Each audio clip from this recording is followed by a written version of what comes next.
నమస్కారం. అక్షర్లిప్కి స్వాగతం. నేడు జాతీయ రైతు దినోత్సవం. జై జవాన్ జై కిసాన్ అని అనుకుంటాం.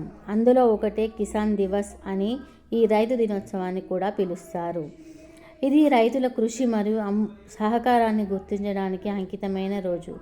ఏటా డిసెంబర్ 23న జరుపుకునే జాతీయ రైతు దినోత్సవం ఆహార భద్రత మరియు ఆర్థిక వ్యవస్థను నిలబెట్టడంలో కీలక పాత్ర పోషిస్తున్న రైతుల కృషిని గౌరవిస్తుంది. ఈరోజు వారి సహకారాన్ని గుర్తించడం మాత్రమే కాకుండా రైతు సంఘం ఎదుర్కొంటున్న సవాళ్లను పరిష్కరించడం మరియు మెరుగైన పరిస్థితులు మద్దతు కోసం కూడా దీనిని జరుపుకుంటారు.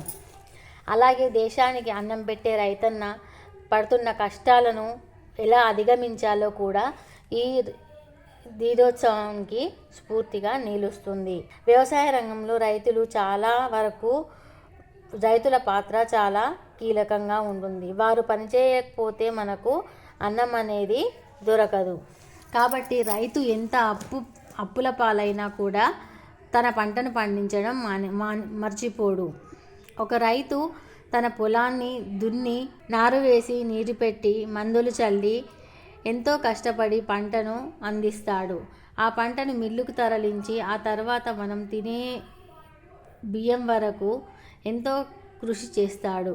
కానీ ఆ రైతు మాత్రం తాను పండించిన పంట నుండి ఒక్క మెతుకును కూడా తినలేని పరిస్థితిలో చాలా ఘోరంగా ఉంటున్నారు. ఇలాంటి పరిస్థితులను, అన్నదాతల మరణాలను మనం చూస్తూనే ఉన్నాం. దానికి ప్రత్యామ్నాయంగా జరుపుకునేదే ఈ జాతీయ రైతు దినోత్సవం. అంటే రైతుల సమస్యలని ఎలా పరిష్కరించాలి, ఎలా వారికి గౌరవాన్ని ఇవ్వాలి, ఎలా వారికి సహకారాన్ని అందించాలి అని తెలియజేయడానికి మన భారతదేశ 5వ ప్రధానమంత్రి చౌదరి చరణ్ సింగ్ జన్మదినాన్ని ఇలా రైతు దినోత్సవంగా జరుపుకుంటాము. ఆయన రైతులకు చేసిన చాలా వరకు సేవలను గుర్తించి ఆయన పుట్టినరోజును మనం రైతుల సంక్షేమానికి చేసిన కృషి వల్లనే ఆయన జన్మదినాన్ని ఈ జాతీయ రైతు దినోత్సవంగా జరుపుకుంటాము. మన భారతదేశంలో ప్రతి సంవత్సరం డిసెంబర్ 23న జాతీయ రైతు దినోత్సవాన్ని జరుపుకుంటారు. అయితే రైతుల హక్కులు మరియు సంక్షేమం కోసం వ్యవసాయ సంస్కరణల పట్ల నాయకత్వం మరియు అంకితభావం ఉన్న చరణ్ సింగ్ ఇలా రైతులకు సంక్షేమాన్ని, వారికి గుర్తింపును ఇవ్వాలని పట్టుబట్టారు. దాని వలన అతను రైతులకు ఎంతో మేలు చేసిన వారు అయ్యారు. ఆయన చేసిన అంకిత భావం వల్లనే భారతదేశ చరిత్రలో ప్రముఖ వ్యక్తిగా మారారు. రైతు సమాజాన్ని గౌరవించే సాంప్రదాయాన్ని కొనసాగిస్తుంది. రైతు సంఘం యొక్క సవాళ్లు మరియు విజయాలను, అలాగే వ్యవసాయ ప్రదర్శనలు, కమ్యూనిటీ సమావేశాలు వంటివి నిర్వహించాలి. అలా నిర్వహిస్తూ వారికి స్థిరమైన వ్యవసాయ పద్ధతులు, వ్యవసాయ సాంకేతికత, రైతులకు మద్దతు ఇవ్వడం మరియు వారి సమస్యలను తెలుసుకోవడం కూడా చేయాలి. జాతీయ ఆహార ఉత్పత్తిలో మన భారతదేశం ఎంతో ప్రముఖమైన పాత్ర పోషిస్తుంది. అందువల్ల గ్రామీణాభివృద్ధిలో రైతులు పోషించే కీలక పాత్రను గుర్తించాలి. జనాభాకు ఆహారం అందించడానికి, దేశ ఆర్థిక వృద్ధికి తోడ్పడే రైతులు మనకు ఎంతో అవసరం. వారికి తగినంత మద్దతు, అలాగే మంచి విత్తనాలు, మందులు, పంటకు కావలసిన మందులను ఉచితంగా అందించే ఏర్పాట్లను చేయాలి. వారి సాధికారత కోసం, అలాగే వారు జీవనోపాధి స్థిరంగా ఉండేలా చూసుకోవాలి. అలాగే వారికి కావలసినప్పుడు పంటలు వేయడానికి ఇచ్చే పైకాన్ని కూడా ఎక్కువ చేస్తూ రైతుల సంక్షేమం గురించి వారికి రైతు బీమా లాంటి వసతులు, అలాగే రుణమాఫీ లాంటివి ఇస్తూ ఉండాలి. అలాగే భూమిలో పండించిన పంటకు కనీస మద్దతు ధర ఉండేలా చేయాలి. అలాగే నీటిపారుదల వ్యవస్థ కూడా బాగుండేలా చూసుకోవాలి. రైతులు ముఖ్యంగా పండించే పంటలకు నీరు చాలా అవసరం. కొన్ని చోట్ల నీరు లేక రైతులు చాలా అల్లాడిపోతున్నారు. కరెంటు సమస్యల వల్ల కూడా రైతులు చాలా ఇబ్బందులకు గురవుతున్నారు. కాబట్టి రైతులకు పంట పండించే రైతుకు ఈ 2 సమస్యలు అంటే నీటి సమస్య, కరెంటు సమస్య లేకుండా చూసుకోవాలి. మన 5 వేళ్ళు నోట్లోకి వెళ్తున్నాయి అంటే దానికి కారణం రైతు. కాబట్టి రైతును గౌరవించడం, అతన్ని గౌరవిస్తూ ఈ దినోత్సవాన్ని జరుపుకోవడం మన బాధ్యతగా భావించి రైతును గౌరవించుకోవడం మన సాంప్రదాయం. రైతులు దేశానికి వెన్నెముక. అన్ని పరిశ్రమలకు వ్యవసాయమే పునాది. రైతు ఆశావాదిగా ఉండాలి, లేదా అతను ఇంకా రైతుగా ఉండడు. అంటే రైతు ఒకసారి పంటను కోల్పోయినా కూడా మరొకసారి పంటను వేస్తూ ఉంటాడు. ఎందుకంటే అతనికి ఆశ, నేను మళ్ళీ పండించగలను అని.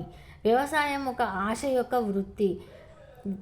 రైతులు ప్రపంచానికి ఆహారం ఇస్తారు. వారు గౌరవానికి అర్హులు అని కూడా తెలుసుకోవచ్చు. ముఖ్యంగా గ్రామీణ ప్రాంతాల్లో పంటలు పండించడంలో మరియు వ్యవసాయ పరిశ్రమను నిలబెట్టడంలో అవిశ్రాంతంగా కృషి చేసేది కేవలం రైతు మాత్రమే. అలాగే దేశం నలుమూల నుండి రైతులు సత్కరించబడాలి మరియు వీరి కోసం అనేక వర్క్షాపులు, అనేక కార్యక్రమాలు, వేడుకలు జరిపించాలి. లక్షలాది మందికి ఆహార భద్రత కల్పించడంలో అవిశ్రాంతంగా సహకరిస్తున్న వారందరికీ గౌరవం ఇవ్వాలి. రైతులకు స్థిరమైన వ్యవసాయం అంటే వారికి సంబంధించిన భూమికి వారే యజమానులుగా ఉండాలి. అలాగే ఆధునిక వ్యవసాయ పద్ధతులను కూడా ప్రభుత్వం నేర్పించాలి. అలాగే ప్రభుత్వ మద్దతు రైతు సాధికారతపై కేంద్రీకృతమై ఉంటాయి. మునుపటి సంవత్సరాలకు సంబంధించిన వారు కూడా రైతులకు చాలా సహాయం చేస్తూ వస్తున్నారు. ఇప్పుడు కూడా చాలామంది రైతులకు సహాయం చేస్తున్నా కూడా అవి కొందరికి తప్ప చాలామందికి అందడం లేదు. అందువల్లే సరైన విత్తనాలు దొరకక, విత్తనాలు వేసిన పంటలు రాక, మందులు కొట్టిన నకిలీ మందులతో, నకిలీ విత్తనాలతో చాలామంది అన్నదాతలు ఆత్మహత్యలు చేసుకుంటున్నారు.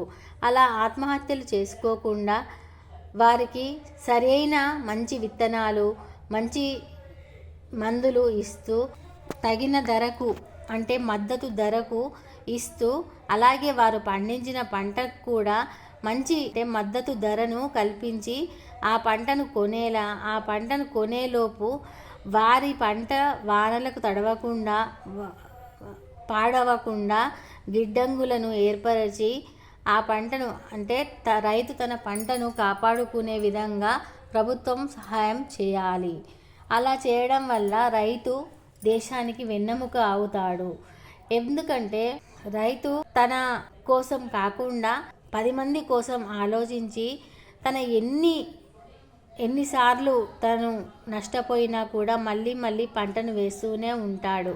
కాబట్టి రైతుకు మనం ఒక మంచి అవకాశాలను, మంచి ఏర్పాట్లను చేసినట్లయితే, అంటే మంచి విత్తనాలను, అలాగే సరసమైన ధరలకు మందులను ఏర్పాటు చేసి, కరెంటు వ్యవస్థను, అలాగే నీటి సమస్యలు లేకుండా చేసినట్లయితే ప్రతి ఒక్క రైతు ఎంతో పంటను పండించి మన భారతీయ చరిత్రలో ప్రథమంగా నిలుస్తారు. ఇప్పటికే మన భారతీయ చరిత్రలో రైతు పాత్ర చాలా కీలకమైనది. రైతు లేనిదే మనం లేము.